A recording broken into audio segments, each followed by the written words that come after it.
More than once, it became a hot potato for the Harper government. Now the Trudeau Liberals are looking for middle ground to keep the peace between those who champion Canada's temporary foreign worker program and those with grave concerns about it. An overhaul is expected later this month, and for many, it can't come soon enough. Joining us now to consider what the next steps should be. Here are Marie Butriani. She is former Ontario Minister of Citizenship and Immigration, now Dean of the Chang School at Ryerson University. Ron Bonnet, President, Canadian Federation of Agriculture. Richard Lyle, President, Residential Construction Council of Ontario, RESCON for short. And Philip Cross, Senior Fellow at the Macdonald-Laurier Institute. And it's good to have everybody around our table for this discussion here tonight on TVO. Philip, I'm not going to assume that everybody knows what this program is, even though it's been very hot and in the news a lot lately. So let's start from first principles here. Give us the overview of what this program is essentially all about. This program is essentially designed to solve short-term labor problems. It certainly is not designed to be a long-term solution to big problems we have in the labor market: aging of the population, declining quality of the labor force, technological change. Those are all long-term things that involve millions of people. Temporary foreign workers is about being directed at a micro level, solving a problem for an individual firm, an individual worker. You're talking about tens of thousands of people, not the millions that are involved in the total labor market. So it's a very specific, short-term, targeted solution. It became quite a hot topic when Stephen Harper and his government were still in power and resulted in their making an attempt to overhaul it. What was the problem they were trying to fix? Well, the problem was the program had become too popular. It was being used extensively, particularly in BC and Alberta at the height of the resource boom, to bring in workers to remote areas in the resource sector. It probably worked, and in doing that, some employers appeared to have abused it and were using it to just be a source of cheap labor, so they didn't have to boost wages. So Kenney brought in three fundamental reforms. This is Jason Kenney, the former minister. That largely involved a raise, for example, that you had to pay $1,000 as an employer to make an application. So that really dampened the attractiveness of this program as a source of cheap labor. They brought in some other reforms, but the major thrust of which was to dampen the use of this. Of course, by the time the government got around to introducing these measures, the problem was in the process of disappearing anyways because of the collapse of the Alberta oil sector.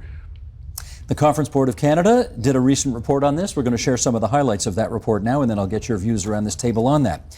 In 2014, more than 360,000 people had their temporary foreign worker permit take effect. That's a 64% increase compared with 10 years earlier. The temporary foreign worker program accounted for 1/4 of individuals who were granted a temporary work permit in the year 2014. Canada could see its foreign worker population continue to rise as a result of more international students entering the country and recently negotiated free trade agreements. Okay, Marie, let me bring you in at this point. As you have watched the attempts to clean this thing up and make it so that the program has a decent foundation in the country and decent support, do you think the changes that have been made are on balance good? On balance, they're good, but I would say they went too far. The purpose of the temporary foreign workers program is to get labor quickly. So it defeats the purpose to add more red tape. We don't want these workers to be going somewhere else. We need them here. We don't want the businesses that hire them to go somewhere else because they can't find labor. So although the intent was good, some of the changes were good, but too much red tape, Steve, and I think that's a big problem for employers. How about you, Ron? What do you think? Well, I think one of the things we've got to look at is the fact that we have to look at the whole labor situation, not only temporary foreign workers, but also immigration policy, because I think one of the problems we have is there's a number of jobs going unfilled that people want to move to Canada to take those jobs and become permanent tax-paying citizens of the country, but the immigration system hasn't adapted to that. The temporary foreign worker program is designed, like you said, to address those short-term shortages, but some of these things that we're facing are long-term shortages. We've looked at the demand over the next number of years for agriculture. It's going to be huge, and we're going to need workers to fill that. And it's not all going to be solved with temporary foreign workers. We've got to refine immigration policy and immigration processes so that we can bring those long-term workers in. When you say huge, are you talking hundreds of thousands of people? Yes. We estimate by 2025 we'll be short about 120,000 people. In the agriculture sector alone? Agriculture alone. So across other sectors, we're talking a lot more than that, obviously. Richard, what's your view on how the thing has changed over the years? Well, I think it's evolved because of other systemic deficiencies with respect to the way we've planned for and manage immigration and immigration policies, and also some systemic issues with respect to training and apprenticeship. We have very, very low levels of apprenticeship with young people coming out of schools, and that's not looking to get any better. And plus, we also have an aging workforce, certainly in construction, where we're going to be losing quite a few skilled people over the next 10 years, and we really don't have a plan to replace them. So, and I might add too, like for example, in the construction sector, our workforce, a very big part of it is an immigrant workforce. For any number of reasons, but that was sort of the path of least resistance that we took. I mean, and historically there are good reasons for that. We're a country of immigrants and people have come here to build futures. But we've lost our way on the technical and apprenticeship side of things. So there are, we've got self-imposed barriers to apprenticeship and things like that. So, the program is needed. The changes that are happening now are dealing with problems with the last group of changes that happened a few years ago. So the fact is that those changes didn't get it right. These changes won't get it perfectly right. But on a couple of things, I mean, we definitely need better data on who's doing what and what skills do they have. Well, let me follow up on that with agriculture. Yep. Let's give people who may not be familiar with this, just a real life example of how this works. Somebody owns a farm. They need temporary foreign workers because, the theory is, right, you're supposed to check and see if there are any Canadian-born people who want these jobs first, right? That's what you do. That's what you do. You check. But it's not quite as simple as that either, because depending on what type of farm you have, you might want a permanent worker, somebody that works year-round, or you might want somebody just for a seasonal part of your job. And there is a separate component right now for seasonal workers, and we'd like to see that left pretty much the same as it is, maybe expand it to a few commodities that don't have access to it. But what does it work? You got a farm, you need a temporary foreign worker, so what do you do? If you need a seasonal worker, you go through a group, it's Farms it's called, that does a lot of the legwork. They sign contracts with foreign governments on how these workers are going to be treated, and that's the way you go through that process. But if you want more permanent workers, then you have to go through the extending temporary foreign worker program. What would happen to the agricultural sector in this country if temporary foreign workers were not permitted to do that work? You would see, I think, a collapse, because one of the things you have to remember that temporary foreign workers are only a component of the workforce. It may be 20 or 25% of the total workforce in some of the agriculture and agriculture processing jobs. Well, if those people weren't there, then those Canadian jobs are likely going to disappear, because you can't run the business without having all of those skill sets in place. Whether it's a mushroom farm that brings in people to pick the mushrooms, but all of the other people working on the packing and the planning and the marketing and all of that stuff, all of those jobs are tied to the fact that there's a labor pool there. And I think one of the disappointing things that I see in this discussion is we try and focus in so much on this one small aspect of the labor force without recognizing that it's part of a bigger discussion about what do we want our labor force to look like. Where do temporary workers fit into it? Where does immigration policy fit into it? And where does the apprenticeship and training fit into it, so that we've got skill sets that we can fill all of the jobs? Because there's not one single job in agriculture. There's all kinds of jobs, from the person that's picking the mushrooms to somebody that's fixing that combine that has more technology on it than even in this studio.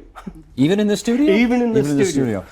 Can you give us a sense, Maria, again, this program became fairly controversial because at one point, I guess a lot of people thought that these were jobs that were being stolen from Canadians who otherwise would have done them.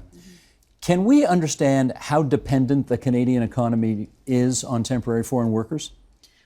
Tremendously dependent, not only in the agricultural business and in the construction, in the tech, in the natural resources business, in the hospitality business, tremendously dependent. I do agree with Mr. Bonet. This is only one small piece of the problem and the challenge that we face. We are a small country, 34 million. And although per capita we have the highest rate of immigration in the world, and I'm proud of that, I hope we're all proud of that, it's still not enough. We need, according to the Conference Board of Canada, in the next decade, there will be 1 million jobs unfilled. Who is going to fill those, unless we all start having 5 kids each, who's going to fill those jobs? And I don't think that's about to happen. And well, it certainly won't with me. There might be a time lag, too. So I really do think this is, I agree, this is a much more serious problem within the infrastructure of immigration. But what we're doing now with these changes is making it even more difficult. So yes, I agree, solve this small portion of it now quickly so that businesses can get on with their work, but then please look at the bigger picture. We will be crying in 5 years for people, and we won't have planned for it. And then we'll be running on empty, basically. Philip, again, I think we need a better understanding of why temporary foreign workers take these jobs as opposed to people who are born in Canada or may have lived here for a long time. Why don't apparently Canadian citizens want these jobs? Well, I think the best example is agriculture. I mean, that's one of the oldest parts of this program. We've been bringing in temporary foreign workers in agriculture for much longer than most other industries, and it's never raised a bit of controversy because Canadians clearly are not willing to do those jobs. Why not? What is it about those jobs that Canadian-born people don't want them anymore? Difficult, backbreaking. There's other types of jobs. My mother was being looked at in her dying days with dementia. She was being looked at by Filipinos. Canadians weren't willing to do that work.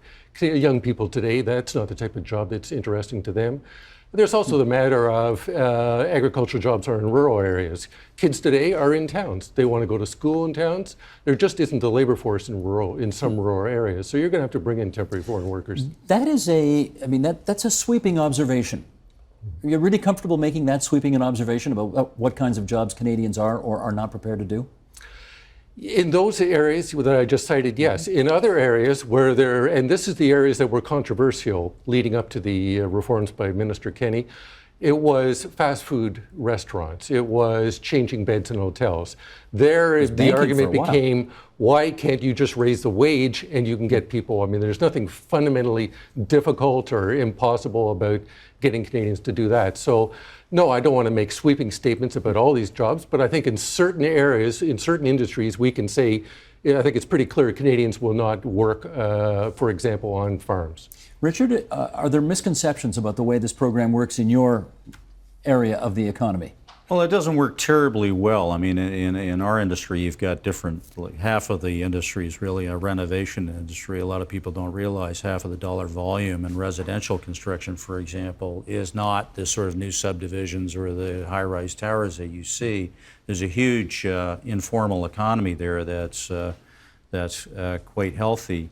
But in terms of where we're going, as I mentioned before, we see some considerable problems and a need for transparency, a need for data, a need for further action in the school system. What are the kind of jobs, though, that temporary foreign workers perform in the construction industry? Usually the ones where, like for example, in the mud trades, in tile, bricklaying, framing, drywalling, the harder slugging type work. And would you share Philip's observation that Canadians just don't want to do those jobs anymore in the main? Well, I think that's changed now. They're used to, the parents don't want their kids going into those professions anymore. I think that's changed fundamentally. What's happening is the pathways aren't there. There's no clear routes. It's very hard to, apprenticeship positions are very hard to get. You're not getting the sufficient introduction through the high school system into some of the trades. I mean, there are efforts there, but nowhere near to the extent that we need in our industry to ultimately fill those spots. I mean, if you consider the fact that the average age of an apprentice is 28 years old and less than, I think, the numbers I've seen range between 2% and 6% of high school graduates are actually registered apprentices in programs.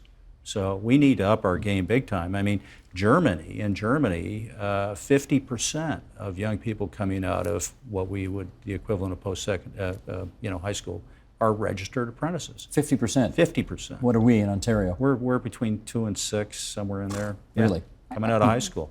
I'd like to add to that as an educator. we have all these unfilled positions, and yet we have underemployment of highly educated young people. There's a real mismatch. So again, this goes to the bigger infrastructure issue, immigration, training. The ministers have to get together, I think, and devise a plan that looks at all of these sectors in a cohesive way and not in silos, which all governments work in silos, unfortunately. Yeah, and we also have to consider the demographics. We have an aging population. We don't have near as many young people coming in. A lot of the young people in Canada are, like you say, more highly educated, so they're moving into some of those more high-skilled jobs. So I think we've got to take a real look, but I think there's a hole that's going to be filled by immigration, whether it be temporary or permanent immigrants to the country that are going to actually fill those jobs and create wealth for the rest of Canada. Because we've got to remember, this is not an isolated thing. There's an interdependence between the people that are filling the jobs that are immigrants and Canadians, that their job wouldn't exist if that other person wasn't doing that job. Well, following up on what Philip said a while ago, apparently this was not a big controversy as long as the jobs that were being performed were jobs that Canadians didn't want to do. But when that became less apparent, this became controversial. And I don't know how helpful this poll is going to be, but let's put it up here anyway. The Globe and Mail and Nick Nanos did a poll on the question of allowing temporary foreign workers into Canada while Canadians qualified for those same jobs are looking for work. And here's what they found out. 45% of the people were opposed, 29% somewhat opposed. You see the support, only 17% plus, I guess, 17% somewhat supportive, 7% supportive, so only 24% altogether of people who approve of the idea of allowing temporary foreign workers into Canada. Marie, when you were in your political days, you used to have to deal with polls all the time, reading them and figuring out what they meant. What does that say to you? I think some polls give not misinformation, but they give the questions in such a way without the context. Again, if you don't have Canadians taking those jobs, regardless of what we think should happen, then who is going to take those jobs? How are those businesses going to survive? So that I would say, look at the whole context of the poll before we make rash political decisions. And also, sometimes governments lead, and we don't always lead by polls. Sometimes you have to take a leadership risk and say, this is what's important for the future of the country. And if that means that I will lose in popularity in the short term, or maybe even in the long term, so be it. We have to do something for the good of the country. And this is important for the future of the country. I want to add one thing to what Mr. Bonet said.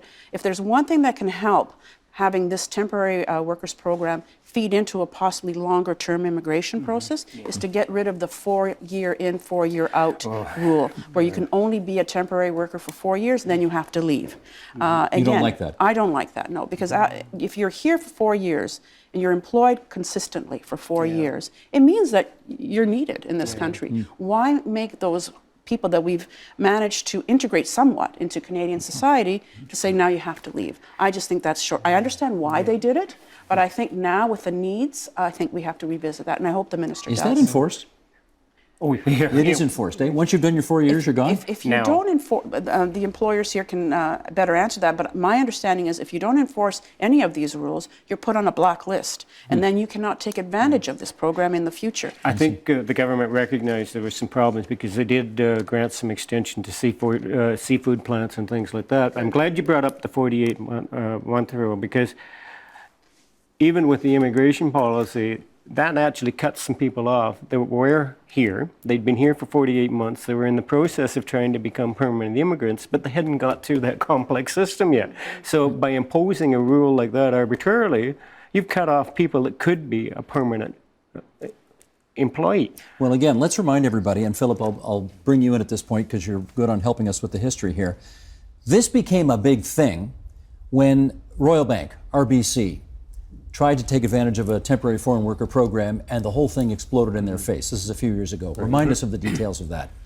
I think they were hiring a computer programmer, and they hired a temporary foreign worker, and this was clearly an area in which if they had been willing to pay the going wage, they probably could have been able to find somebody.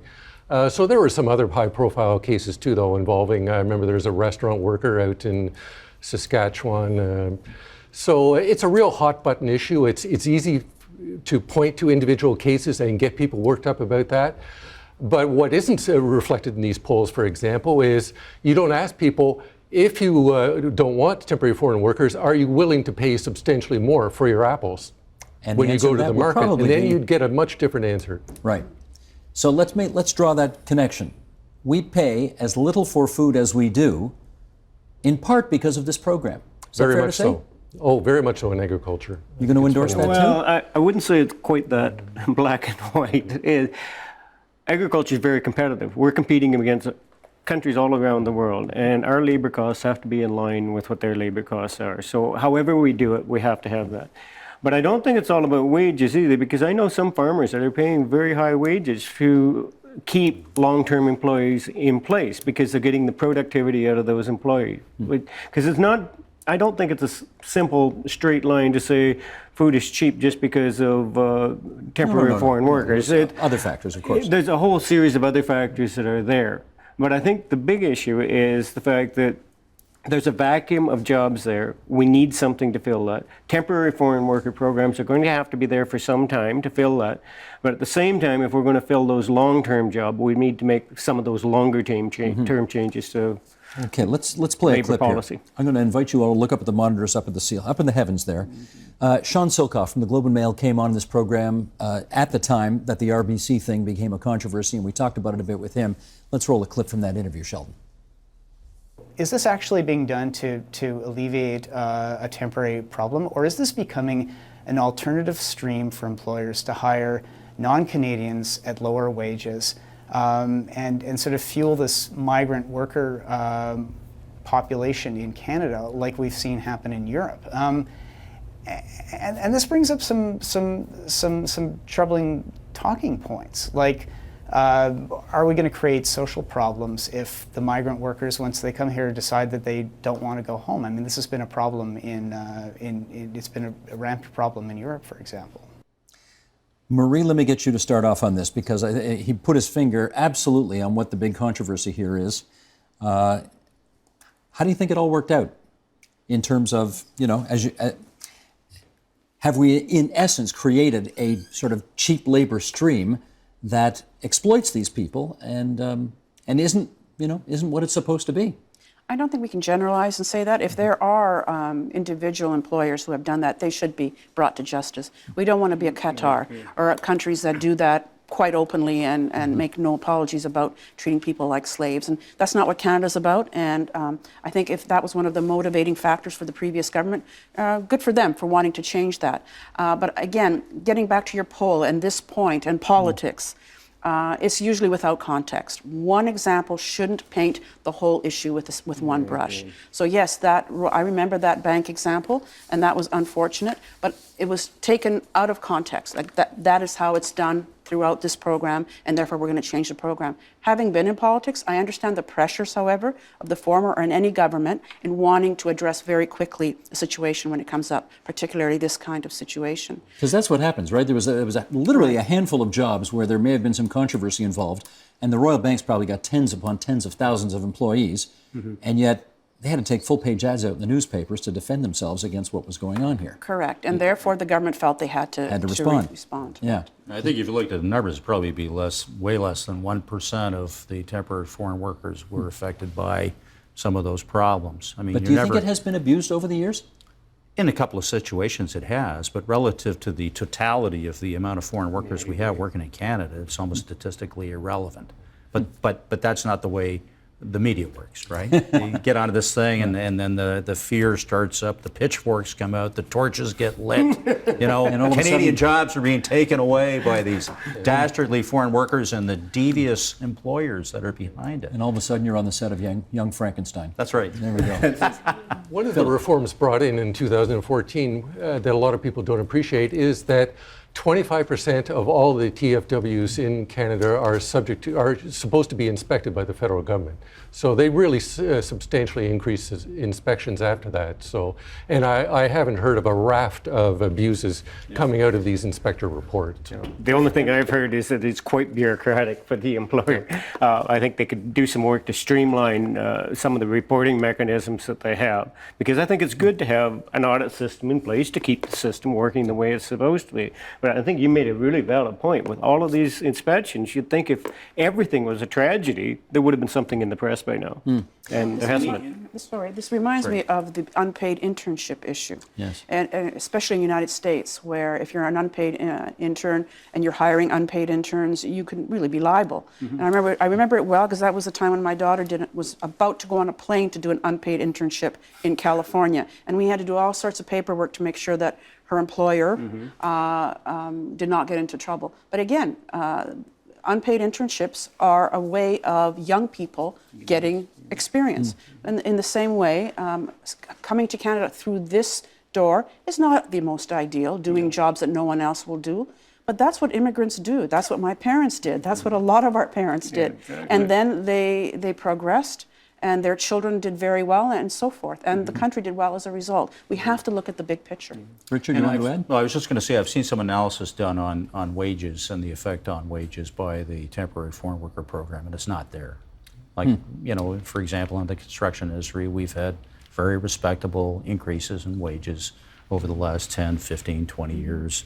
You know, that wasn't affected by this, and I think it's the same for other sectors by and large as well too. So, so I don't think that holds any water. But Marie, I mean, you're a former cabinet minister, so I want you to put that hat of yours back on for a second here and I'll give try us. and remember. It wasn't that long ago. Come on. The federal government right now has a minister in charge of figuring all this out. She has to find the balance between making sure that this program, you know, does not seem to be cheating for Canadians who want jobs, and obviously respects the needs of the workers in question, respects the needs of the businesses in question. It is, boy, is it a tricky balancing act, right? To find the right balance. Absolutely. How do you begin to do that? Well, she has to get good information, good research, good data to dispel the myths, number one. She has to get supporters around the table, around her, when she devises the policy, not just do it with her bureaucrats. And then she also has to have supporters around the table or at the podium when she's making the announcement. People from all sectors, including some temporary workers who talk about how it's changed their lives. That's how I would do it if I was her. And even if she did all of that, you know there would be people in the next day criticizing it, saying you forgot about this, that, and the other thing. Right, and we have an American election right now which highlights things in a nasty way, and so there are a lot of things being said that ordinarily would not be said. So we have to. She has that challenge as well to I'd like address. to add to what you're saying, because sometimes the good news stories don't get spread. We have the seasonal worker program that has been in place for 50 years and has worked really well. I had the opportunity a couple of years ago to chair a session where officials from the government in Jamaica and the Caribbean countries came in. And I was blown away. They said this is the best program that has ever been put in place for their countries. People are coming over to Canada, they're working for the summer on farms in Canada. They're going back with wages. That has been the best economic development country for that region of the world of any, because they've got pride.